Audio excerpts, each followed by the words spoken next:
step is to make the dough. You need to have flour, salt, and butter.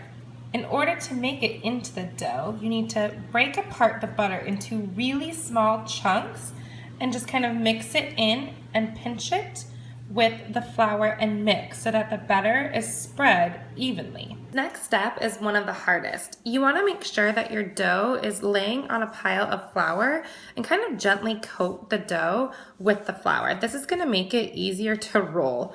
I realized that after my first try, when the dough wasn't really floured enough, all it would do is just stick to my rolling pan.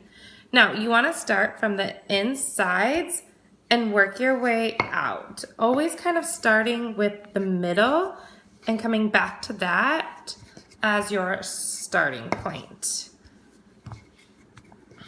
You also want to make sure that the dough is big enough to cover the edges of your pan. It's even actually better if there's a little extra that you can peel off or use to fold over the edges.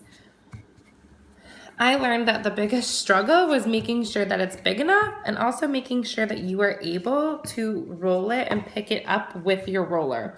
I had a really hard time actually picking up my dough from the counter and placing it over my pie.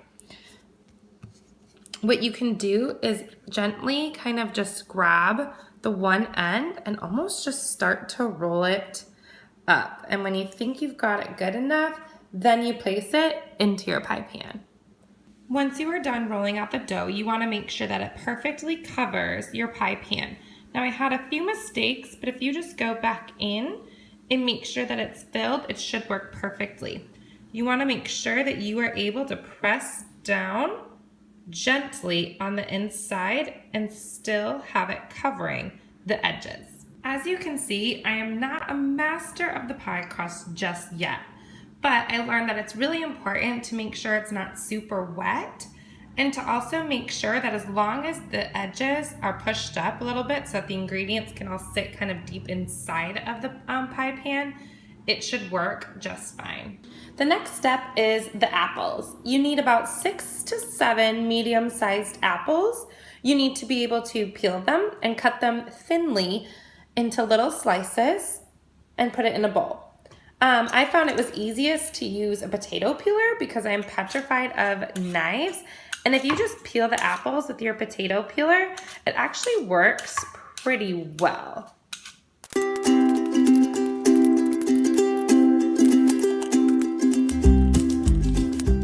Once done with cutting your apples, you need to mix your pie filling ingredients all together in a bowl and then put the bowl in the microwave and microwave it for about 2 to 3 minutes.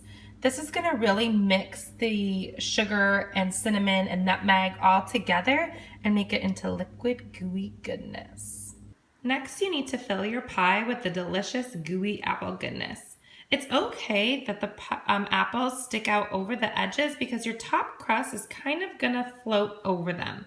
You also need to use a little bit of butter and dot chunks of butter kind of in it to make it even more delicious. When you're finished putting your top pie crust on top, what you want to do is just really make sure it's kind of tucked in over the edges. Another trick that I learned from the blog post is if you add a little bit of butter on top and some cinnamon, it really makes it a special treat. You also really need to make sure that you have cut holes in the top of your pie to help it vent